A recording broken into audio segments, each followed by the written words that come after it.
In Bangladesh, road accident has been a very common incident in recent years. Lots of lives are being lost every year due to these unwanted incidents. We have lost some of our bright citizens, including famous movie director Tarek Masood and journalist Mishuk Munir and so on. This grievous situation motivated us to do something using ICT tools and techniques, and thus we have developed driver distraction management system for mitigating road accidents in Bangladesh. I welcome you all to today's presentation titled Driver Distraction Management Using Sensor Data Cloud. This is also the title of our project that we have carried out in last 1 year. It is supported by the Information Society Innovation Fund Asia. It's a Brisbane, Australia-based funding and research grant organization, and it fosters the innovative ideas to grow. And in 2013, from Asia Pacific region, 200 plus project proposals were submitted. We also submitted one, and out of those 11 projects got the research grants, and one of them was ours one, and we got 30,000 Australian dollar for carrying out this project activities. How to utilize information and communication technology tools and techniques to develop a sustainable solution to mitigate the road accidents in Bangladesh. This is the sky view of our system. So we are connecting data from the different sensors to a central controller. We are using Raspberry Pi as a central controller. We have blood pressure and heart rate monitoring device. We have GPS device, and those data are connecting towards the server system using 3G or GPRS internet connection. Low speed is sufficient enough to collect this data from the onboard devices toward the servers. So driverdistraction.gnlbd.net, this is the current website of our system. And we have also developed a mobile application so that the owner of the car can check the status from his mobile as well.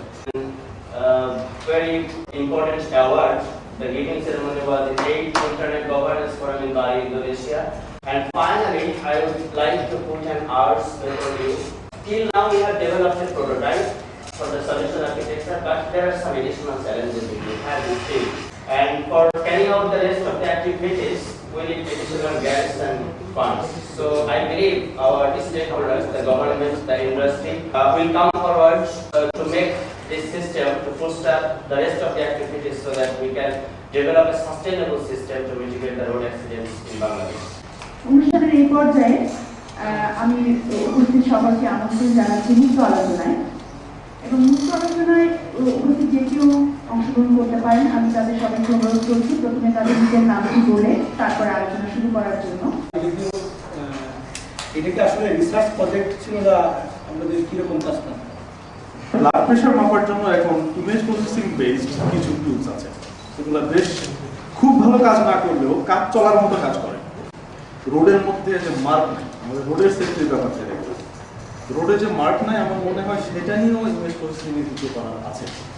আমি আমার নিজের speciality থেকে বলতে চাই doctor রাজ্জাককে বিশেষ করে, যে আমরা হয়তো বা ভবিষ্যতে এই নিয়ে কাজ করতে পারবো। আমার কাছে মনে হচ্ছে তিনটা জিনিস, একটা হচ্ছে কি আপনার রোড, একটা কার, একটা ড্রাইভার, এই তিনটা জিনিসকে আমার একটা ইন্টিগ্রেটেড সিস্টেমের মধ্যে নিয়ে আসতে হবে আইসিটি। সো শুধু ড্রাইভার ডিস্ট্রাকশনের সাথে সাথে ড্রাইভার ডিস্ট্রাকশন যেমন করছি, তেমনি আবার রোড থেকেও যদি আমরা কোনো ইনফরমেশন ক্লাউডে সেন্ড করতে পারি যে আসলে কোথায় বাঁক আছে, সামনে কোথায় বাঁক আছে, বা হচ্ছে আপনার স্পিড ব্রেকারগুলো আছে কিনা, আবার গাড়ির অবস্থা কি, এই জিনিসগুলো যদি আমরা জানতে পারি, এই তিনটাকে যদি ইন্টিগ্রেট করতে পারি তাহলে হবে একটা খুব ভালো এবং ফ্রুটফুল কিছু একটা পাওয়া যাবে। ব্লাড প্রেশার যে ইন্ডিকেটরটা ইউজ করা হয়েছে, ইয়েস এটা কমফোর্টেবল না, এবং মেবি এটাও একটা ডিস্ট্রাকশন ক্রিয়েট করতে পারে। এখন আমার যেটা প্রশ্ন ছিল যে এটা কি আপনারা টেস্ট করে দেখেছেন যে এই ফ্যাক্টর, এই ভ্যারিয়েবলটাকে যদি আপনারা ড্রপ করে দেন তাহলে আপনাদের মডেলে কি অ্যাকিউরেসিতে কোনো এফেক্ট করে? কারণ অনেক ক্ষেত্রেই বলা হয় যে 80-120 যে ব্লাড প্রেশার লেভেলটা আমরা স্ট্যান্ডার্ড ধরি, এটা আসলে ডেভেলপড কান্ট্রির জন্য স্ট্যান্ডার্ড। তো এই ইন্ডিকেটরটা যদি ড্রপই করে দেন আপনি, তাহলে যদি আপনার মডেলে তেমন কোনো পার্থক্য না হয়, তাহলে কিন্তু আপনার একটা প্রবলেম সলভ হয়ে গেল। ফার্স্ট অফ অল আমি ডক্টর আব্দুর রাজ্জাকের নেতৃত্বে যে টিম বাংলাদেশে এই কাজটি করছে তাদেরকে আমার অন্তরের অন্তঃস্থল থেকে ধন্যবাদ জানাই। কিন্তু দুর্ভাগ্যজনক হলো সত্য, এই সেক্টরটি বড় অবহেলিত। এই সেক্টরে আমরা যারা আছি প্রফেশনাল হিসেবে, কেন যেন আমরা আমাদের প্রফেশনালিজমটাকে ওইভাবে ব্যবহার করিনি যে সেবার মাধ্যমে অর্থ উপার্জন। We are always with this sorts of innovation. আপনারা এগিয়ে যান, আমাদের সহযোগিতা থাকবে। এবং আমি আজকে বলতে চাই যে আপনারা টেস্ট এন্ড ট্রায়ালে আমাদের কিছু গাড়িতে এগুলোকে প্রফেশনালি হাউ ইট বিহেভস সেটা দেখতে চান, তাহলে সোহাগ আপনাদের পাশে থাকবে। এবং সোহাগ এই যেগুলো কাজ সবসময় ছিল, এবং আজকে আমি ধরা সবাই বলতে চাই যে আমরা সব ধরনের পার্টিসিপেশন করি। যে আইসিটি ব্যবহারটা আজকে আপনাদের প্রেজেন্টেশনে দেখিয়েছেন, আমি ডাক্তার মনিরুলের সাথে একমত। এটা মনে হয় part, this is not all. কিন্তু আমার মনে হয় রেঞ্জটা একটু ওয়াইড হওয়া দরকার। যেমন আমরা দেখতে পাচ্ছি যে বাংলাদেশে যে অ্যাক্সিডেন্টগুলো হচ্ছে তার একটি বড় কারণ হচ্ছে হলো যে ড্রাইভাররা গাড়ি পেছনে পেছনে গাড়ি চালায়। আপনি দেখবেন অসংখ্য স্পিড, তার স্পিড হচ্ছে হলো 80 kilometre. But if you check the distance between this two bus, maybe it's say 5 feet, 10 feet. That is really very dangerous, and there is every reason to make accident anytime. প্রেজেন্টেশনের মধ্যে অনেকগুলো উপকার আছে, বিশেষ করে পুলিশের, কারণ একটা অ্যাক্সিডেন্ট হলে পরে পুলিশ মানে কেস করবে কি করবে না, নানান রকমের তাল বাহানা। তো এটা একটা সুন্দর সিস্টেমের মাধ্যমে আমরা বুঝতে পারবো যে অ্যাক্সিডেন্টে কার ফল্টে কিসের জন্য হয়েছে, এটা একটা উপকার হবে। যেরকম ওয়ারিং আপনার ড্রাইভারের মধ্যে আমি দেখলাম যে আপনি পড়িয়েছেন, সেটা কি ড্রাইভিং করার সময় এরকম একটা ড্রাইভার কি কমফোর্ট ফিল করবে যে এরকম মানে, তো কাজেই ডিভাইস মানে আপনার ওরকম ভাবে এটা কিন্তু আরামদায়কও কিন্তু হতে হবে। আরেকটি জিনিস যেটি আমাদের স্পিড ব্রেকারের এখানে কোনো মার্ক থাকে না, কোনো কিছু থাকে না, আমরা বোধহয় সেখানে কোনো ডিটেক্টর আমরা ব্যবহার করতে পারি যেটা সাউন্ড করতে পারে, ড্রাইভারকে সেরকম একটা ইন্ডিকেট করতে পারে। থ্যাংক ইউ, আবারও আপনাদেরকে থ্যাংক ইউ যে তবু তো আমরা অন্তত এই যে মানুষগুলো বসে তো আমরা অন্তত চেষ্টা তো করতে, সেই চেষ্টা আমরা কবুল করুক, আমরা যেন সাকসেস করতে পারি। ধন্যবাদ। ICT is the application for this distraction detection for drivers.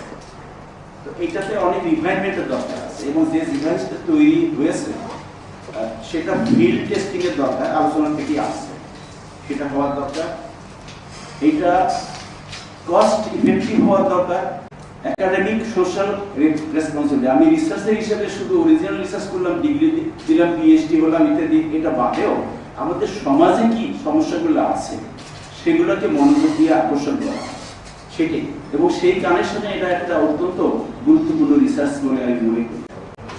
সামনের গাড়ি আর পিছনের গাড়ির যে দূরত্ব, আমি ইংল্যান্ডে বহু বছর গাড়ি চালিয়েছি, সেখানে কথায় কথায় আসতো যে what is the stopping distance. বাংলাদেশে আমি বহু ড্রাইভারকে জিজ্ঞেস করছি, বহু মালিককে জিজ্ঞেস করছি, ভাই স্টপিং ডিস্টেন্সের কনসেপ্টটা কি, আপনারা কি এটা বাংলায় কি বলেন? স্টপিং ডিস্টেন্স একটা থাকে, বলে বিপদমুক্ত দূরত্ব বাংলায় বলে, এটা হলো না, টার্মিনোলজি হলো না।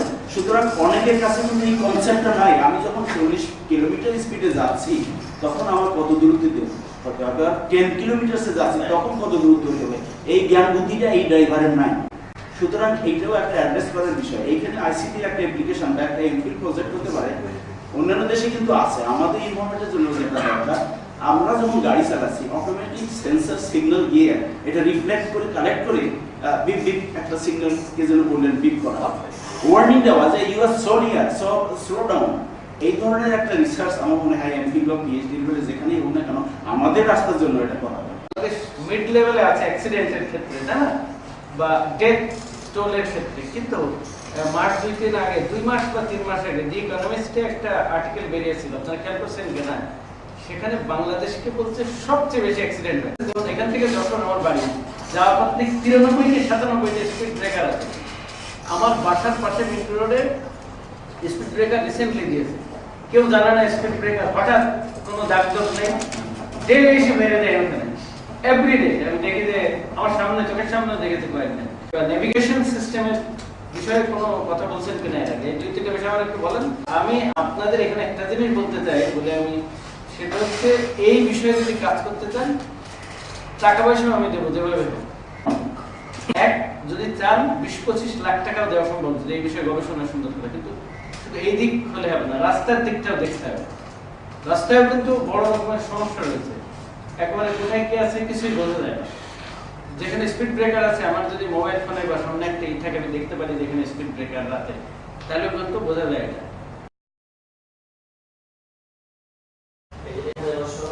আমাদের যাত্রী চালনায় প্রতি বছর সরকারি হিসেবে মৃত্যুবরণ করে 5,000, আর সরকারি হিসেবে আহতের সংখ্যা 10,000 সরকারি হিসেবে। আর আমরা যে হিসাব করি আমাদের নিরাপদ সড়কের যে স্কেল আছে সেখানে এবারও পাওয়া গেছে 9,861 জন মারা গিয়েছে, 17,000 আহত হয়েছে। তাহলে 17 আর 9 কত হলো? 26,000 পরিবার দারিদ্রতার নিচে থেকে আরো নিচে থেকে নামতে থাকে, প্রতি বছর নিচে নেমে যাচ্ছে। গাড়ি চালক বেশিরভাগ দেয়, গাড়ি চালকের সাথে কখনো কথা বলা যায় না, গাড়ি চালকরা কিভাবে দেয় আমরা আস্তে আস্তে আসবো। আর সড়ক তো একটা ফ্যাক্টর। এই সড়কটা দেখেছেন, এটা হচ্ছে চিটাগাং থেকে বান্দরবন যাওয়ার পথে কোন একটা সড়ক, আমি ফটো তুলেছিলাম। প্রথমে আছে যে হাতের কিছু ট্রাফিকের দৃশ্য আছে, দেখছেন না? এরকম তুলছে মানে কি? হাত তুললে মানে কি কে বলতে পারে? অনেক বেশি প্রবলেম টায়ার হয়ে গেছে, কিন্তু আমি আমার খুব সংক্ষেপে করার ট্রাই করতেছি। আমরা যে ডিভাইসটা বানিয়েছি তার মধ্যে আসলে 4টা জিনিস এখানে ইনক্লুডেড। এখানে আসলে আমাদের কাছে একটা তাপমাত্রা মাপার থার্মোমিটার আছে, তো এরপর অংশ হচ্ছে অ্যালকোহল মাপার ভিতর থার্মোমিটার, এরপর অংশ হচ্ছে রক্তচাপ ও হার্টবিট মাপার যন্ত্র, সর্বশেষ হচ্ছে ক্যামেরা।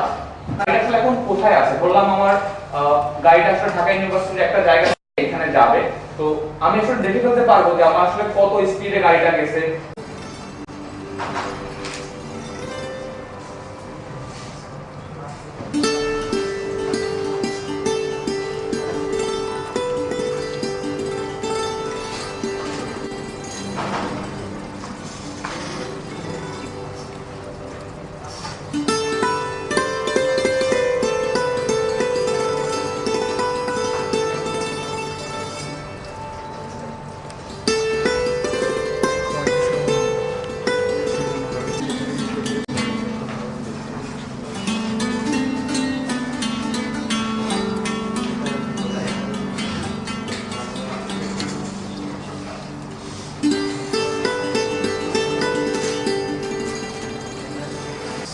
আজকে আমরা দিনব্যাপী কর্মশালা করলাম, শেষ পর্যায়ে এসে পৌঁছে গেছি।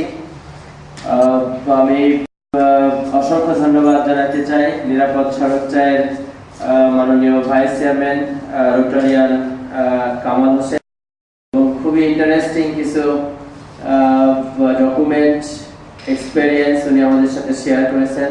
আপনাদের অংশগ্রহণের জন্য ছাত্রছাত্রীদেরকেও যারা এখানে অংশগ্রহণ করলো তাদের সবাইকে ধন্যবাদ জানিয়ে আজকে অনুষ্ঠান শেষ করছি।